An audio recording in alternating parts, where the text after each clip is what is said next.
aku aneh di waktu yang tepat. Aku akan selalu siap untuk dengerin kamu.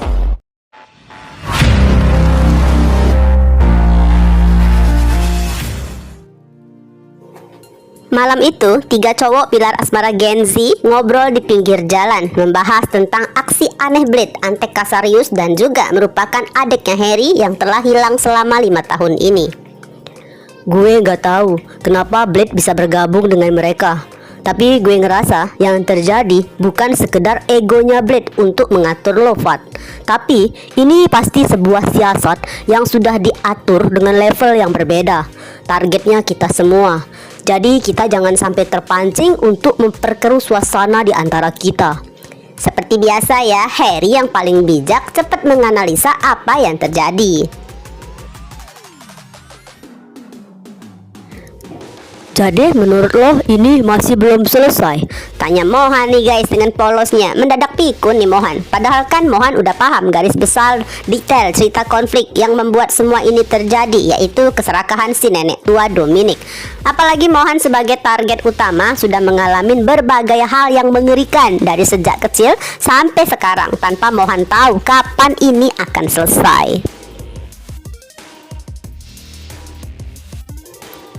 Belum, ini baru aja dimulai. Nah guys, ini jawaban Harry dengan pandangan yang tajam dan serius, seiring dengan ekspresi Mohan dan Fata yang gak kalah tegangnya. Karena mereka berada di tempat terang, sedangkan musuh berada di kegelapan, terus mengintai dengan segala kemungkinan siasatan lanjutan.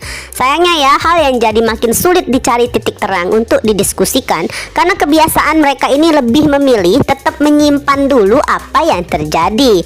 Padahal nih guys, jika Harry cerita tentang kemunculan cowok yang terlibat di acara pensi dan sampai berantem dengan Fata ya, sekarang ini pun malah sempet coba mendekatin Akila pakai pernah kirim bunga segala. Nah andai Harry mau terbuka, pasti tuh mereka akan langsung menganalisa pola terbaru Casarius, yaitu pihak Casarius akan terjun langsung membuat usaha pengalihan perasaan lewat misi memecah belah.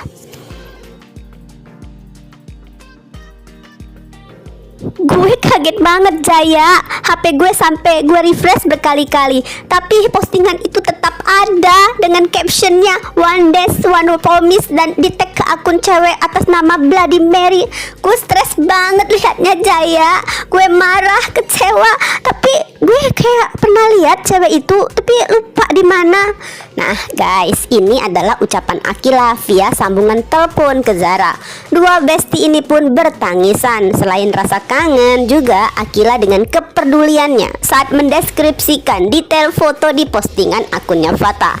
Seperti biasa ya, Akila dengan kepolosannya kurang peka kalau semua kalimatnya justru sudah membuat semuanya tergambar jelas lagi dalam pikiran Zara. Ya pastinya di sini tangis Zara bercampur menahan kesedihannya, patah hatinya, juga haru pada perhatian sahabatnya, dan terpenting rasa bersalah karena telah membuat Akila ikut stres karena masalahnya.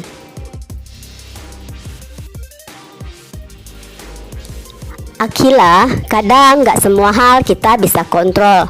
Aku fine kok. Kita juga nggak bisa salahin Fata. Bisa dibilang aku yang lebih salah di sini.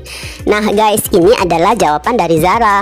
Berulang kali Zara pun coba mengalihkan topik nih, namun Akila sedang sangat stres dan fokus banget tentang ini.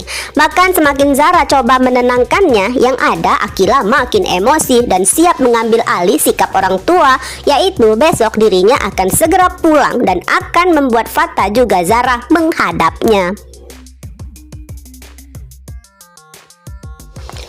Gue gak mau tahu. Besok lo orang berdua harus ngomong depan gue gak peduli. Ya, singkatnya ucapan Akila menutup pembicaraan mereka. Jelas ya, Zara makin dilema. Hidupnya udah cukup terbebani, harus menyimpan perasaannya, menjalanin kehidupannya. Nah sekarang terbesar bagaimana caranya menjelaskan pada Akila bahwa hubungannya dengan Fata udah gak bisa lagi dilanjutkan. Zara, kamu baik-baik aja. Aku lihat di postingan IG-nya Fata. Aku cuma mau bilang ya, mungkin kamu butuh sesuatu atau seseorang untuk duduk diam bareng, atau cuma minta bacain daftar menu kopi. Aku siap kok. Nah guys, bersamaan saat itu Ken menelpon HP Zara karena Ken sudah mendengar segala hal yang terjadi dari Yuka dan Al. Maka Ken pun siap jadi penghibur untuk Zara.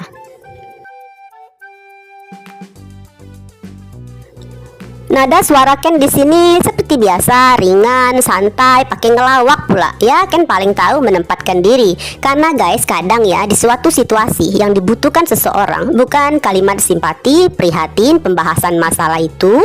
Apalagi nih kalau nemu temen curhat yang malah suka menyalahkan. Pasti pernah kan nemu temen yang malah bilang, salah lo sih, harusnya lo tuh begini. Atau kok jadi gini sih? Apa sebaiknya lu gini aja? Atau kenapa sih ceritanya jadi begini?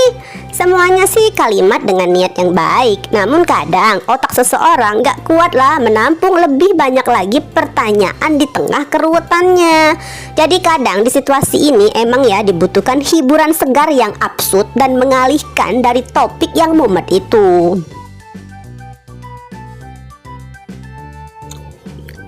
Kamu ini aneh banget ya, jawab Zara pada Ken. Saat itu Zara nggak bisa menahan senyumnya guys, karena di ujung telepon suara Ken makin ceria yang siap jadi pelawak di waktu yang tepat.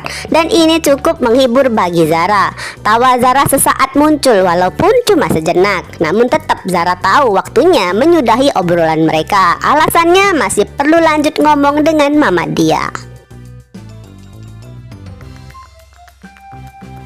Oke guys, mari ke tahap prediksi. Gelapnya malam mulai memudar, berganti dengan cahaya matahari pagi yang perlahan menyinari alam, memberikan kehangatan pada daun-daun yang basah oleh embun.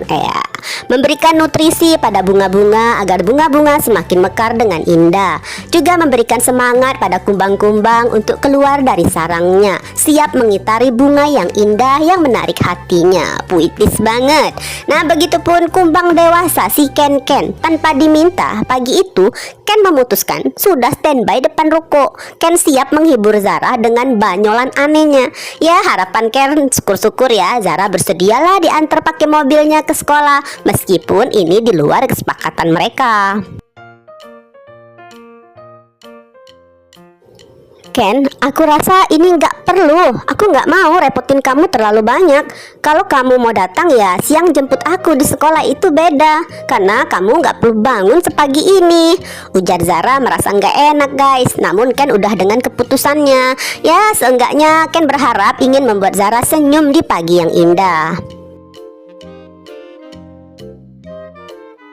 Lanjut ke prediksi lainnya ya. Bersamaan di saat itu motor Mohan nyampe juga depan ruko. Pastinya dong obrolan semalam dengan Harry dan Fatah membuat Mohan khawatir pada keselamatan kakaknya, karena mereka berdua adalah target utama dari para pihak Casarius. Sayangnya nih guys, Alferic yang katanya punya insting kuat seakan lupa dengan kelebihan mereka. Baik itu Mohan juga Zara, keduanya belum terfikirkan apakah kemunculan sosok lelaki berwajah baik dengan niat yang seakan tulus itu yang ada di hadapan mereka adalah bagian dari intrik Casarius. Mereka nggak mikir ke sana dulu guys. Kemungkinan terbesar ya di pagi itu Zara sedang belum siap dengan drama. Maka Zara memilih duduk di boncengan adeknya. Ya, drama akan dilanjutkan setelah pulang sekolah aja dengan agenda yang lebih heboh. Kepulangan Akila yang nanti menuntut penjelasannya dan Fatah. Drama bubaran sekolah saat para siswa melihat kemunculan Ken. Akan bagaimanakah respon Fatah nantinya? Juga drama kagetnya Mohan dan Raisa pas nanti tahu kalau mereka akan direkrut jadi model di perusahaan berlian milik Ken Starling.